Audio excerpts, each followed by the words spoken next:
Jordan B Peterson की ये किताब 12 रूल्स फॉर लाइफ। अध्याय 1, परिचय। जीवन अनिश्चितताओं से भरा है। हर पल हम व्यवस्था और क्योस के बीच पतली रस्सी पर चलते हैं। व्यवस्था हमें संरचना, परिचय और सुरक्षा देती है। वही क्योस अनजाने खतरे और अनिश्चितता का प्रतीक है। दोनों शक्तियां एक दूसरे से जुड़ी हुई हैं और हमारे जीवन को आकार देती है। चुनौती है इनके बीच संतुलन बनाना और मुश्किलों के बावजूद जिंदगी में अर्थ ढूंढना। इतिहास में इंसानों ने धर्म, फिलॉसफी और कहानियों का सहारा लिया है ताकि जीवन में उन्हें राह मिले। आदम और ईव की कथा, सोक्रेटिस की शिक्षाएं और यिन यांग जैसी चीजें हमें सिखाती हैं कि जीवन में संतुलन कैसे बनाया जाए। आज के समय में तेज बदलाव, सांस्कृतिक भ्रम और निजी संघर्षों के बीच कई लोग खुद को असहाय महसूस करते हैं। ऐसे में ये 12 नियम आपको क्लैरिटी देते हैं। ये कोई आदेश नहीं है, बल्कि साइकोलॉजी, मिथकों और अनुभव से निकले सिद्धांत हैं। हर नियम जीवन के किसी जरूरी पक्ष जैसे जिम्मेदारी, सत्य, अनुशासन, मित्रता, त्याग और अर्थ से जुड़ा हुआ है और हमें ईमानदारी से जीवन की मुश्किलों का सामना करने में मदद करता है। ये किताब हमें सिखाती है कि हम जीवन को सीधे तरीके से देखें, जिम्मेदारी लें और अपने संघर्षों में ही अर्थ खोजें। अध्याय 2, व्यवस्था और अस्त व्यस्तता के बीच संतुलन। जीवन में हमेशा व्यवस्था यानी ऑर्डर और अस्त व्यस्तता यानी क्योस के बीच का खेल चलता रहता है। व्यवस्था वो दुनिया है जिसे हम समझते हैं, जहां नियम साफ होते हैं, भूमिकाएं तय होती हैं और जीवन स्थिर महसूस होता है। ये हमारी रोजमर्रा की दिनचर्या और परिचित माहौल में सुरक्षा का एहसास है। दूसरी ओर अस्त व्यस्तता अनजान है, जैसे अचानक बीमारी, नुकसान, असफलता या कोई भी ऐसी घटना जो हमारे प्लान को तोड़ देती है। जहां व्यवस्था हमें सुरक्षा देती है, वहीं बहुत अधिक व्यवस्था जड़ता और ठहराव पैदा कर सकती है। अस्त व्यस्तता डरावनी जरूर है, लेकिन वही नए अवसरों, विकास और परिवर्तन का सोर्स भी है। दुनिया हमारी समझ से कहीं अधिक मुश्किल है। मुश्किलों को संभालने के लिए हमारा मन केवल उन्हीं चीजों पर ध्यान देता है जो उस समय जरूरी लगती हैं। ये दृष्टिकोण हमें मुश्किलों को संभालने में मदद करता है, लेकिन साथ ही हमें उन बड़े पैटर्न्स को देखने से भी रोक सकता है जो हमारे जीवन को आकार देते हैं। इस दोहरे रिजल्ट्स को पहचानना ही हमें जीवन की अनिश्चितताओं के लिए तैयार करता है, साथ ही रोज की व्यवस्था का आनंद लेने में भी मदद करता है। लेखक प्राचीन ज्ञान, मिथ्स और आधुनिक साइकोलॉजी ये दिखाते हैं कि सफल जीवन के लिए इन दोनों शक्तियों का संतुलन जरूरी है। यिन यांग चिन्ह से इसे खूबसूरती से दर्शाता है, जैसे हर पक्ष में दूसरे का अंश मौजूद होता है, जिससे पता चलता है कि न तो केवल व्यवस्था और न ही केवल अस्त व्यस्तता पर्याप्त है। मुसीबत तब आती है जब हम किसी एक पक्ष से बहुत ज्यादा चिपक जाते हैं। पूरी तरह अस्त व्यस्तता से भरा जीवन डरावना हो जाता है, जबकि केवल व्यवस्था में फंसा जीवन घुटन भरा हो जाता है। इस संतुलन को साधने के लिए निरंतर आत्म जागरूकता, अनुकूलता और अनजान परिस्थितियों का सामना करने का साहस चाहिए। अगले अध्याय में आप जानेंगे कि सच और ईमानदारी इस संतुलन को संभालने में कितनी जरूरी भूमिका निभाते हैं। अध्याय 3, सच, ईमानदारी और शब्दों की शक्ति। शब्द हमारे जीवन को आकार देते हैं। जब भी हम बोलते हैं, हम न केवल दूसरों को प्रभावित करते हैं, बल्कि स्वयं को भी। जब लोग झूठ बोलते हैं, चाहे वो छोटा ही क्यों ना हो, वे दुनिया की अपनी समझ को विकृत कर देते हैं। झूठ एक ऐसा कमजोर ढांचा बनाता है जिसे बनाए रखने के लिए और अधिक झूठ बोलने पड़ते हैं। अंततः जब वास्तविकता को और नकारा नहीं जा सकता, तो ये ढांचा ढह जाता है। झूठ पल भर के लिए सुकून तो देता है, लेकिन लंबे समय में हमेशा नुकसान का कारण बनता है। लेखक बताते हैं कि सच केवल तथ्यों तक सीमित नहीं है, बल्कि अपने अंतर्मन के अनुसार जीने में है। जब व्यक्ति बिना सवाल किए दूसरों की अपेक्षाओं के अनुसार ढल जाता है, तो वो अपनी पहचान खो देता है। वो बाहरी मांगों का प्रतिबिंब बन जाता है, न कि एक ऐसा व्यक्ति जो खुद के अनुसार चलता हो। ये झूठी सज्जनता या सुविधा के नाम पर किया गया समर्पण सबसे खतरनाक प्रकार की बेईमानी है। सच बोलना स्पष्टता लाता है और चिंता को कम करता है। ये अनिश्चितता के बीच स्थिरता प्रदान करता है और समस्याओं का सीधे सामना करने की क्षमता देता है। सच बोलना साहस मांगता है, खासकर तब जब ये सामाजिक मान्यताओं को चुनौती दे या अपनी कमजोरियों को उजागर करे। लेकिन इसी ईमानदारी में विकास, गहरे संबंधों और वास्तविक समझ की संभावना छिपी होती है। नीत्शे ने कहा था, किसी व्यक्ति की आत्मा की शक्ति इस बात से मापी जाती है कि वो कितनी सच्चाई को सहन कर सकता है। लेखक हमें सच को जीवन का मार्गदर्शक सिद्धांत बनाने का आग्रह करते हैं, दूसरों को खुश करने के लिए नहीं, बल्कि चरित्र निर्माण और जीवन की मुश्किलों का ईमानदारी से सामना करने के लिए। अगले अध्याय में आप जानेंगे कि कैसे सिर ऊंचा करके खड़ा होना और जिम्मेदारी लेना आत्मविश्वास को बदल देता है और आपके भाग्य को आकार देता है। अध्याय 4, आत्मविश्वास और जीवन की जिम्मेदारी। प्रकृति की हायरार्की केवल मनुष्यों तक सीमित नहीं है। उदाहरण के लिए लॉबस्टर भी अपने क्षेत्र, भोजन और साथी के लिए लड़ते हैं। विजयी लॉबस्टर के मस्तिष्क में सेरोटोनिन का स्तर बढ़ जाता है, जिससे उसका पोस्चर, आत्मविश्वास और आगे के मुकाबलों में जीत की संभावना भी बढ़ जाती है। हारने वाले लॉबस्टर झुक जाते हैं और उनका मस्तिष्क उनके निचले दर्जे को दर्शाता है। ये व्यवहार मनुष्यों में भी समान रूप से देखा जाता है। मनुष्य भी सामाजिक हायरार्की में रहते हैं। सफलता आत्मविश्वास को मजबूत करती है, जबकि बार बार की असफलता असुरक्षा को जन्म देती है। बॉडी लैंग्वेज, पोस्चर और दृष्टिकोण न केवल दूसरों की धारणाओं को प्रभावित करते हैं, बल्कि स्वयं की धारणा को भी। जो व्यक्ति झुककर चलता है और आंखों में आंखें डालने से कतराता है, वो हार का संकेत देता है, जबकि जो सिर ऊंचा रखता है, वो सम्मान और आत्म आश्वासन अर्जित करता है। लेखक बताते हैं कि सिर ऊंचा करके खड़ा होना केवल पोस्चर नहीं है, बल्कि अपने जीवन की जिम्मेदारी लेने का प्रतीक है। जीवन चुनौतियों से भरा है और परिस्थितियों या दूसरों को दोष देना कभी समाधान नहीं होता। सच्ची शक्ति तब आती है जब हम ये स्वीकार करते हैं कि दुख को टाला नहीं जा सकता, लेकिन हम किस तरह प्रतिक्रिया देते हैं, ये हमारे हाथ में है। जिम्मेदारी लेने का मतलब है जीवन की मुश्किलों को अपनी इच्छा से उठाना, ना कि उसके नीचे दब जाना। ये साहस मांगता है कि हम कष्टों का सामना करें और अनुशासन बनाए रखें, ताकि हम कठिनाइयों के बावजूद अर्थपूर्ण लक्ष्यों का पीछा कर सकें। इस चीज को स्वीकार करना ही व्यक्ति को अपने भाग्य का निर्माता बनाती है। सिर ऊंचा करके खड़ा रहना इस तैयारी का संकेत है कि हम गरिमा और संकल्प के साथ जीवन का सामना करने को तैयार हैं।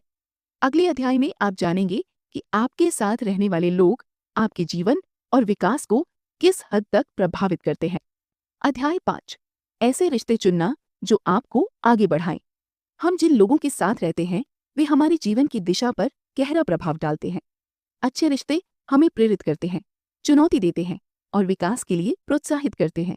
दूसरी ओर नकारात्मक संबंध हमें नकारात्मकता, आक्रोश और ठहराव के चक्र में खींच सकते हैं।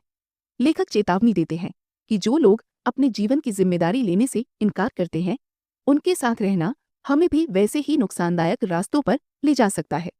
सच्ची मित्रता सुविधा या मजबूरी पर नहीं, बल्कि समर्थन और एक जैसे मूल्यों पर आधारित होती है। एक सच्चा मित्र वही चाहता है जो वास्तव में आपके लिए सबसे अच्छा हो, ना कि केवल वही जो आसान या सुखद लगे। वे जरूरत पड़ने पर आपको चुनौती देते हैं, आपकी सफलताओं का जश्न मनाते हैं और जब आप भटकते हैं तो ईमानदार सलाह देते हैं। ये परस्पर जवाबदेही दोनों व्यक्तियों के विकास को बढ़ावा देती है। कई बार लोग अकेलेपन के डर या गलत वफादारी के कारण बुरे रिश्तों में बने रहते हैं। वे हानिकारक व्यवहार को सहन करते रहते हैं, इस उम्मीद में कि शायद कभी बदलाव आएगा, जो अक्सर नहीं आता। लेखक आग्रह करते हैं कि हम उन लोगों का बोझ उठाने के लिए बाध्य नहीं हैं जो स्वयं को बदलने के लिए तैयार नहीं हैं। ऐसे संबंधों से बाहर निकलकर हम खुद को ऐसे अर्थपूर्ण संबंधों के लिए मुक्त करते हैं जो हमारे विकास को पोषित करते हैं। बातचीत भी अच्छे संबंधों में महत्वपूर्ण भूमिका निभाती है। सच्चा संवाद तर्क जीतने के लिए नहीं होता, बल्कि सुनने, विचारों का आदान प्रदान करने और समझ की तलाश का माध्यम होता है। जब दोनों पक्ष सीखने के लिए तैयार होते हैं, तो बातचीत आपसी खोज और ज्ञान का साधन बन जाती है। अपने साथियों का चयन सावधानी पूर्वक करना अपने ही भले के लिए जरूरी है। आपके साथ रहने वाले लोग आपके चरित्र, मूल्यों और अंततः आपके भाग्य को आकार देते हैं। अगले अध्याय में आप जानेंगे कि आत्म संदर्भ और व्यक्तिगत विकास ही स्थायी प्रगति के सच्चे मानक हैं। अध्याय 6, अपने आज की तुलना बीते हुए कल से करें। आधुनिक दुनिया में तुलना करना लगभग आम सा लगता है। सोशल मीडिया, वैश्विक कंपटीशन और दूसरों की उपलब्धियों को लगातार देखने से आसानी से हीनता की भावना पैदा हो सकती है। लेकिन लेखक बताते हैं कि दूसरों से तुलना करना अक्सर निराशा, ईर्ष्या और असफलता की झूठी भावना को जन्म देता है। वास्तव में महत्वपूर्ण तुलना केवल अपने बीते हुए स्वयं से होनी चाहिए। जीवन कोई एक दौड़ नहीं है जिसमें केवल एक विजेता होता है, बल्कि ये व्यक्तिगत चुनौतियों और विकास के अवसरों की एक जटिल श्रृंखला है। जब हम ये देखते हैं कि हम दूसरों की तुलना में कहाँ खड़े हैं, तो हम अपनी अनूठी परिस्थितियों, लक्ष्यों और संघर्षों की अनदेखी करते हैं। इसके बजाय प्रगति इस बात से मापी जानी चाहिए कि क्या आप आज बीते हुए कल की तुलना में बेहतर हैं। ये दृष्टिकोण प्रेरणा और रेजिलियंस को बढ़ाता है। छोटे छोटे सुधार भी महत्वपूर्ण होते हैं। कुछ अतिरिक्त पन्ने पढ़ना, थोड़ा और व्यायाम करना या कल की तुलना में अधिक धैर्य दिखाना, ये सभी छोटी छोटी जीतें हैं। ये छोटे कदम धीरे धीरे चरित्र और क्षमता का निर्माण करते हैं। जब हम दूसरों से तुलना करते हैं तो अक्सर हम उनके किसी एक क्षेत्र की श्रेष्ठता को देखते हैं और उनके बाकी संघर्षों को अनदेखा कर देते हैं। ये चयनात्मक दृष्टिकोण असलियत को खराब कर देता है और आत्मविश्वास को कम करता है। अपनी प्रगति को पहचानना स्पष्टता लाता है और उद्देश्य की भावना को बनाए रखता है। लेखक नियमित सेल्फ एनालिसिस का सुझाव देते हैं। जैसे कोई व्यक्ति घर की बाहरी और अंदरूनी खामियों का निरीक्षण करता है, वैसे ही अपने जीवन का ईमानदारी से मूल्यांकन करें, सुधार के क्षेत्रों की पहचान करें और ठोस कदम उठाएं। इस तरह आप अपनी व्यक्तिगत यात्रा पर केंद्रित रहते हैं और बाहरी मानकों से विचलित नहीं होते। अगले अध्याय में आप जानेंगे कि पालन पोषण, अनुशासन और जिम्मेदारी कैसे मजबूत और सक्षम व्यक्तियों के निर्माण में महत्वपूर्ण भूमिका निभाते हैं। अध्याय 7, पालन पोषण, अनुशासन और सक्षम व्यक्तियों का निर्माण। बच्चों का पालन पोषण करना किसी भी व्यक्ति द्वारा निभाई जाने वाली सबसे गहरी जिम्मेदारियों में से एक है। बच्चे जन्म से ही ना तो पूरी तरह अच्छे होते हैं और ना ही बुरे। उनके भीतर संभावनाएं होती हैं जिन्हें मार्गदर्शन, अनुशासन और प्रेम के माध्यम से आकार देना होता है। लेखक स्पष्ट करते हैं कि माता पिता को केवल मित्र नहीं बल्कि जिम्मेदार मार्गदर्शक बनना चाहिए जो अपने बच्चों को दुनिया का सामना करने के लिए तैयार करे। बच्चे व्यवहार की सीमाओं को परखते हैं ताकि वे समझ सकें कि क्या सही है। यदि माता पिता स्पष्ट और सुसंगत नियम तय करने में असफल रहते हैं तो बच्चे असमंजस और चिंता में रहते हैं। अनुशासन उन्हें ढांचा प्रदान करता है जिससे वे मुश्किल वास्तविकताओं को समझना सीखते हैं। इसके बिना वे जिम्मेदार और सक्षम वयस्क बनने में कठिनाई का सामना कर सकते हैं। अनुशासन कोई कठोर दंड नहीं है बल्कि दृढ़, न्याय संगत सुधार है। नियम कम, स्पष्ट और लगातार लागू होने चाहिए। दंड ऐसा हो जो सिखाए, ना कि अपमानित करे। कभी कभी केवल सख्त नजर ही काफी होती है। अन्य अवसरों पर उपयुक्त सीमाएं आवश्यक हो सकती हैं। अत्यधिक सुरक्षा भी नुकसानदायक हो सकती है। बच्चों को हर जोखिम से बचाना उन्हें आत्मविश्वास और एडजस्टमेंट विकसित करने से रोकता है। जैसे स्केटबोर्डिंग करते बच्चे प्रैक्टिस से संतुलन सीखते हैं, वैसे ही बच्चों को भी चुनौतियों का सामना करके गलतियों से सीखने का अवसर मिलना चाहिए। संघर्ष दक्षता सिखाता है और दक्षता आत्मसम्मान बनाती है। माता पिता को अपने निर्णयों में एकजुट भी रहना चाहिए ताकि बच्चे देखभाल करने वाले के बीच मतभेद का फायदा न उठा सकें। सुसंगत और संतुलित पालन पोषण ऐसे बच्चों का निर्माण करता है जो सम्मानपूर्ण, स्वतंत्र और जीवन की कठिनाइयों के लिए तैयार होते हैं। अगले अध्याय में आप जानेंगे कि त्याग और डिलेड संतोष में महारत कैसे चरित्र का निर्माण करती है। अध्याय 8, त्याग और विलंबित संतोष में महारत। मनुष्य बहुत पहले से ही त्याग की शक्ति को समझते आए हैं। प्राचीन समय में लोग अपने अनाज का एक हिस्सा भविष्य की आवश्यकता के लिए बचा कर रखते थे। ऐसा करके वे तुरंत फायदे को टालकर समुदाय की भलाई सुनिश्चित करते थे। ये सिद्धांत आज भी उतना ही प्रासंगिक है। शॉर्ट टर्म सुखों को छोड़ना लंबे समय के बाद फायदे ला सकता है। लेखक बताते हैं कि त्याग का अर्थ केवल अपने आप को वंचित करना नहीं है, बल्कि किसी ऊंचे लक्ष्य की ओर बढ़ना है। जो लोग केवल तात्कालिक सुखों के पीछे भागते हैं, वे अक्सर लत, अत्यधिक भोग और पछतावे के विनाशकारी सर्कल में फंस जाते हैं। अनुशासन को बनाए रखना चरित्र और लचीलापन यानी रेजिलियंस विकसित करता है। त्याग का मतलब है वर्तमान के कष्ट को भविष्य के लक्ष्य की सेवा में स्वीकार करना। ध्यान भटकाने वाली चीजों को छोड़कर पढ़ाई करना, बिना सोचे समझे पैसे खर्च करने के बजाय बचत करना या अस्वस्थ आदतों की जगह स्वास्थ्य का ध्यान रखना, ये सभी विलंबित संतोष के उदाहरण हैं। भले ही एक क्षण में छोटे लगें, लेकिन समय के साथ ये स्थिरता और संतोष लाते हैं। लेखक ये भी चेतावनी देते हैं कि त्याग कहीं परफेक्शन का रोग ना बन जाए। अत्यधिक कठोरता हताशा को जन्म देती है। आपका लक्ष्य संतुलन बनाना है, त्याग को अपनाना है, लेकिन आनंद लेने की क्षमता को खोए बिना। अगले अध्याय में आप जानेंगे कि कैसे कष्टों में भी अर्थ पाया जा सकता है और जीवन के छोटे छोटे सुख कठिनाइयों के बीच भी आशा की किरण बन सकते हैं। अध्याय 9, कष्टों में अर्थ खोजना और जीवन के छोटे छोटे सुखों को सराहना। मुश्किलें जीवन का अटूट हिस्सा है। बीमारी, हानि, निराशा और अन्याय हर किसी के जीवन को किसी न किसी मोड़ पर छूते हैं। लेखक बताते हैं कि हम इन मुश्किलों को पूरी तरह मिटा तो नहीं सकते, लेकिन हम ये चुन सकते हैं कि उनका सामना कैसे करें। इसी चुनाव में अर्थ छुपा होता है। ऐसे ऐतिहासिक उदाहरण मिलते हैं जैसे अलेक्जेंडर सोल्जेनित्जिन, जिन्होंने अत्याचारपूर्ण शासन के अधीन अत्यधिक पीड़ा सही, परंतु उन्होंने अपने दुख को उद्देश्य में बदल दिया। वे कड़वाहट में नहीं डूबे, बल्कि अपने जीवन की जिम्मेदारी ली और अपने अनुभवों के माध्यम से सत्य और परिवर्तन को दुनिया के सामने रखा।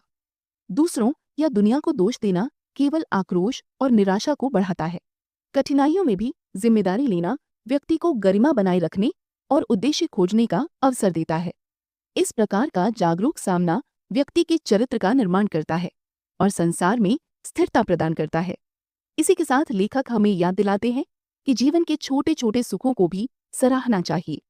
किसी अनजान की मुस्कान, साझा हंसी या धूप की हल्की गर्मी, ये छोटे छोटे क्षण कठिन समय में भी सुकून दे सकते हैं।